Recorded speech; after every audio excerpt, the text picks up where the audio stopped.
Hello दोस्तों, तो कैसे हो आप लोग। आज मैं आपको एक ऐसे कंट्री के बारे में बताऊंगा जो कि अपने अंदर एक बहुत ही बड़ी एंशिएंट हिस्ट्री रखता है। सिर्फ एंशिएंट हिस्ट्री नहीं बल्कि कंट्री बहुत ही ज्यादा इस्लामिक कल्चर से भी रिलेट करता है। यह है कंट्री सीरिया और आज इसके सबसे अहम फैक्ट से बात करेंगे। नंबर 1, सीरिया के अंदर मौजूद एक इलाका जिसको पालमीरा कहा जाता है। बेसिकली पालमीरा को सहराओं के अंदर मौजूद जन्नत समझा जाता है। पाम ट्रीज होने की वजह से इस इलाके को पालमीरिया कहा गया और पाम ट्रीज बेसिकली खजूर के दरख्त को कहते हैं। तो दोस्तों, अगर आप इस इलाके को देखो तो बिल्कुल ऐसे लगता है कि सहरा के अंदर एक जन्नत मौजूद है और यहाँ पर आज भी ऐसे बहुत से रुइंस मौजूद है जिसमें बहुत ही पुराने दौर के टेम्पल्स और बहुत ही पुराने दौर के जो महल होते थे उनके आसार आज भी मौजूद हैं। दरअसल ये इलाका जो है ये किसी तरह से यहाँ पर कुछ दरख्त उगे, यहाँ पर पानी मिला और उसके बाद से ही जितने भी सहरा में सफर होते थे तो ताजिर जो यहाँ से गुजरते थे उनके रुकने के लिए जगह जो थी वो पालमीरिया थी। लेकिन दोस्तों, ये जगह बहुत ही ज्यादा खूबसूरत है और बहुत ही ज्यादा एंशिएंट दौर को डिपिक्ट करती है।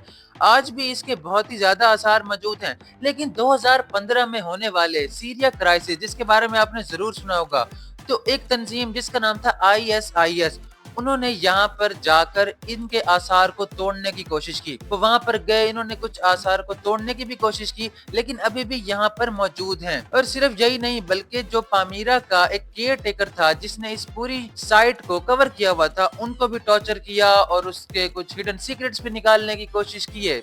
लेकिन एट द एंड ये इलाका अभी भी महफूज है। नंबर 2, सीरिया के अंदर एक ऐसा किला मौजूद है जो किसी एक मजहब को, किसी एक दौर को डिपिक्ट नहीं करता बल्कि पिछले 5000 साल से लेकर आज तक जितने भी दौर आए, जितनी भी सल्तनत आई, उन सब को डिपिक्ट करता है। इसको कहा जाता है एलिपो सिटाडल। इस किले में रोमी दौर भी मौजूद है, अयूबी दौर भी मौजूद है, ममलूकी दौर भी मौजूद है और उस्मानी दौर भी मौजूद है। बेसिकली जो भी किंग आता था वो किसी न किसी तरह से इस किले के अंदर अपने ही कल्चर के मुताबिक मॉडिफिकेशंस करता था। और अगर आप इस किले को देखें तो ये बहुत ही बड़ा किला है। ऐसे लगता है कि ये एक अलग से छोटा शहर है। इस किले को तकरीबन 5000 साल पहले बनाया गया और इसके हर सेक्टर के अंदर एक अलग मजहब, एक अलग कल्चर और एक अलग एरा को दिखाया जाता है। और हमेशा से इस किले का एक ही मकसद रहा है और वो है दिफा करना। नंबर 3, सीरिया में मिला आर्कियोलॉजिस्ट को इस दुनिया का सबसे पुराना सॉन्ग जिसका नाम रखा गया हुरियन हेम नंबर 6। ये सॉन्ग तकरीबन 3400 साल पुराना है। अब आप जरूर परेशान होंगे कि उस दौर में किसी किस्म का टेप रिकॉर्डर या ऐसी कोई चीज मौजूद नहीं थी, तो आखिर ये किस तरह का सॉन्ग है। दरअसल आर्कियोलॉजिस्ट को कुछ ऐसी प्लेट्स मिली जिसके ऊपर कुछ म्यूजिकल लिरिक्स, कुछ नोट्स बने हुए थे और उन नोट से पता चला कि ये एक सॉन्ग लिखा हुआ है। और हुरियन हेम नंबर 6 का हरगिज ये मतलब नहीं है कि ये नंबर 6 है, बल्कि इस तरह का ये एक ऐसा छठा सॉन्ग है जो कि दरियाफ्त हुआ। लेकिन छठा होने के बावजूद ये अभी तक का जितने भी सर्वाइविंग हमें सॉन्ग्स मिले हैं उसमें सबसे ज्यादा पुराना सॉन्ग है। उन लिरिक्स को जो कि आर्कियोलॉजिस्ट ने ढूंढा और उनको पता चला बेसिकली एक सॉन्ग लिखा हुआ है, तो उन लिरिक्स का फायदा ये हुआ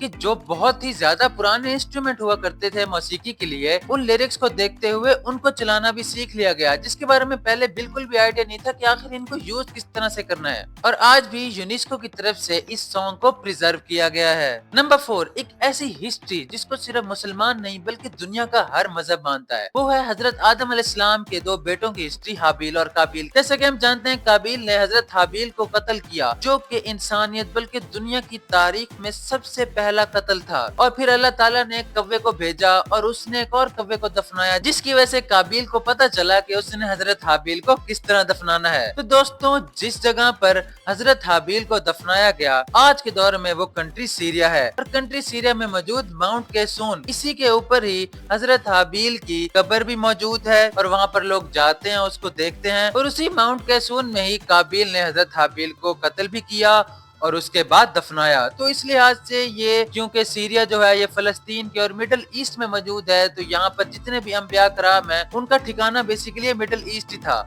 और इसी वजह से इस माउंट को बहुत ही ज्यादा इंपॉर्टेंस दी जाती है इस्लामिक रिलीजन के लिहाज से भी, और ओवरऑल जितने भी रिलीजन है वो स्टोरी को मानते हैं। नंबर 5, मिडिल ईस्ट में एक बहुत ज्यादा रिवायत है कि यहाँ पर ब्लू बीट का बहुत ज्यादा इस्तेमाल किया जाता है और खास तौर पर सीरिया में तो इसका बहुत ही ज्यादा ख्याल रखा जाता है। ब्लू बीट बिल्कुल इस तरह से जैसे एक नीली आंख होती है, इसको गिफ्ट के तौर पे भी दिया जाता है। लोग अपने साथ ब्रेसलेट की तरह इसको पहन के रखते हैं। तो बेसिकली इसका मकसद ये है कि बुरी नजर से ये बचाती है। और इसके अलावा जितनी भी बदरूहें हैं वो भी इसकी वजह से टल जाती हैं। ये किसी किस्म का सुपरस्टिशन भी हो सकता है, लेकिन ये बहुत ही ज्यादा रिवायत है तमाम मिडिल ईस्ट कंट्रीज में और खास तौर पर सीरिया में। और वक्त के साथ साथ ये सीरिया का एक बहुत ही इंपॉर्टेंट कल्चर बन गया है। तो दोस्तों ये थे एक बहुत ही इस्लामिक और बहुत ही एंशिएंट कंट्री सीरिया के चंद बहुत ही रेयर और शॉकिंग फैक्ट्स। नेक्स्ट वीडियो में मजीद कंट्रीज के फैक्ट्स के बारे में बताऊंगा। तब तक के लिए अल्लाह हाफिज।